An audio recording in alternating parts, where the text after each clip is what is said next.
Khammam urban మండలం వెలుగుమట్ల గ్రామంలో TNGO housing society కొనుగోలు చేస్తున్న 55 ఎకరాల భూమిలో కొంత భాగాన్ని కొందరు అక్రమ పద్ధతిలో నకిలీ పహాన్ని సృష్టించి డబుల్ రిజిస్ట్రేషన్ చేయించుకున్న వారిపై కఠిన చర్యలు తీసుకోవాలని బాధితులు స్మాల్ ఎంటర్టైన్స్ వెల్ఫేర్ అసోసియేషన్ అధ్యక్ష కార్యదర్శులు కొనితెర మురళి బి లక్ష్మారెడ్డిలు ఆరోపించారు. ఖమ్మం ప్రెస్ క్లబ్ లో సోమవారం ఏర్పాటు చేసిన విలేకరుల సమావేశంలో వారు మాట్లాడుతూ ఖమ్మం అర్బన్ మండలం వెలుగుమట్ల గ్రామ సర్వే నెంబర్ 138 నుండి 145, 159, 160లలో 55 ఎకరాల భూమిని టీఎన్జీఓ హౌసింగ్ సొసైటీ వారు 1987లో అట్టి భూమిని కొనుగోలు చేసి ప్లాట్లుగా విభజించి ఉద్యోగులకు ఇవ్వడం కోసం రిజిస్ట్రేషన్ చేయించుకున్నారు. కాగా వీటిలో కొంత భాగాన్ని కొందరు వ్యక్తులు నకిలీ పహాణీలు సృష్టించి ఖమ్మం జాయింట్ సబ్ రిజిస్టర్ సహకారంతో 2018 నుంచి 19 సంవత్సరంలో అక్రమ పద్ధతిలో డబుల్ రిజిస్ట్రేషన్ చేశారని ఆరోపించారు. ఆల్రెడీ ప్లాట్లుగా విభజించబడిన భూమిని మళ్ళీ పాణి నకల సహాయంతో రిజిస్ట్రేషన్ చేసినటువంటి ఖమ్మం జాయింట్ సబ్ రిజిస్ట్రార్ ఎవరైతే 2018-19లో పనిచేశారో వారి పైన క్రిమినల్ కేసు నమోదు చేసి దర్యాప్తు చేపట్టి అతను కనుక తప్పు చేసినట్టుగా నిరూపితం అయితే అతన్ని కానీ ఆమెను కానీ జైలుకి పంపాల్సిందిగా మేము సేవా తరఫున కోరుతున్నాము. అదేవిధంగా ప్రెస్ సోదరులందరికీ తెలుసు, సోదరిమణులందరికీ తెలుసు, మనం ఇవాళ ఒక ప్రమాదానికి గురయ్యో లేకపోతే ఏదన్నా జబ్బుకి అత్యవసరంగా శస్త్రచికిత్స చేయాల్సి వచ్చినప్పుడు మనం కార్పొరేట్ హాస్పిటల్కి వెళ్ళినట్టయితే అక్కడ ఒక పెద్ద బోర్డు మనకు కనిపిస్తుంది. ఏమని కనిపిస్తుంది? 2 లక్షలకి మించి నగదు లావాదేవీలు స్వీకరించబడవని, జరపబడవని మనకు అక్కడ బోర్డు కనిపిస్తుంది. అదేవిధంగా మనం ఒక జ్యువెలరీ షాప్కి వెళ్ళినా లేకపోతే ఏ టీవీ అండ్ ఎలక్ట్రానిక్స్ పరికరాల దుకాణానికి వెళ్ళినా కూడా అక్కడ మ్యాక్సిమమ్ 2 లక్షల రూపాయలు మాత్రమే క్యాష్ తీసుకుంటారు. ఇది మీ అందరికీ తెలుసు. కానీ జాయింట్ సబ్ రిజిస్ట్రార్ 2 ఖమ్మం ఎవరైతే ఉన్నారో 2018-2019లో 13 కోట్లకు పైగా నగదు స్వీకరణని ఆమోదింపజేశారు. 2 లక్షలు ఎక్కడ, 13 కోట్లు ఎక్కడ?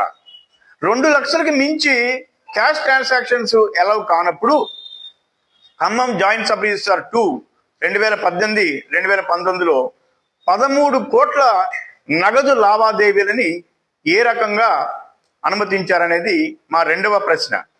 సో సదరు జాయింట్ రిజిస్ట్రార్ 2 ఖమ్మం వారిని prevention of money laundering act 2002 కింద వారిపైన కేసు నమోదు చేసి, వారిపైనే కాదు ఎవరైతే ఈ నగదు ట్రాన్సాక్షన్ చేశారో సబ్ రిజిస్ట్రార్ ఆఫీస్ సాక్షిగా 13 కోట్ల రూపాయల నగదు ట్రాన్సాక్షన్ ఎవరైతే చేశారో వారిపైన కూడా prevention of money laundering act 2002 ప్రకారం కేసు నమోదు చేసి అత్యంత కఠినంగా వాళ్ళని శిక్షించాలని కూడా మీ అందరి ద్వారా నేను కలెక్టర్ గారిని కోరుతున్నాను.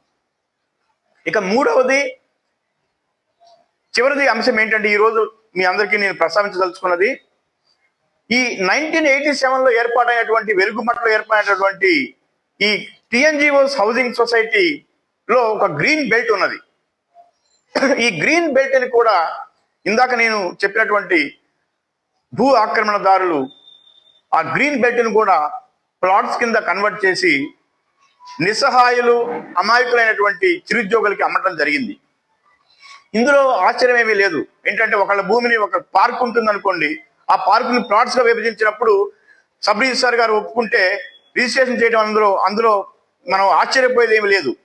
కానీ ఆనాటి ఖమ్మం మున్సిపల్ కమిషనర్ ఎవరైతే మీరు నేను వెళ్ళి పర్మిషన్ కోసం అడిగితే మన నానా ఇబ్బందులు పెడతారో, ఏ మున్సిపల్ అధికారులు అయితే మనం 1 నెల ట్యాక్స్ కట్టకపోయినా కూడా నీటి సరఫరా బంద్ చేస్తామని బెదిరిస్తారో, ఆ మున్సిపల్ అధికారులు గ్రీన్ బెల్ట్ని ఆక్రమించుకొని డబుల్ రిజిస్ట్రేషన్ చేసి ఎవరికైతే ప్లాట్లు అమ్మారో, ఎవరైతే ప్లాట్లు కొనుక్కున్నారో వాళ్ళకి ఇల్లు కట్టుకోమని చెప్పి మున్సిపల్ అధికారి 2018-19లో ఖమ్మంలో పనిచేసినటువంటి మున్సిపల్ కమిషనర్ వాళ్ళకి పర్మిషన్ ఇవ్వడం జరిగింది.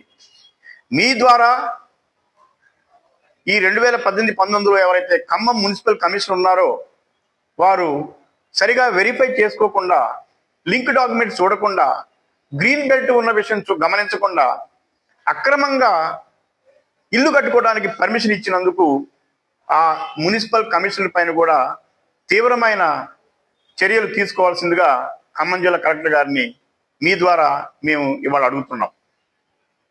సోదరి మండలారా, చివరి పాయింట్ ఏంటంటే collector of any district, whether it is Khammam or any other district, he doesn't work at the behest of a politician. He doesn't answer to MLA. He doesn't answer to a minister. A collector is a constitutional officer. A collector is appointed by the President of India. He is not appointed by MLA or MP. Therefore, through you, we are asking the collector of Khammam district to take action against those lower level officials, particularly the Joint Sub Registrar 2 of Khammam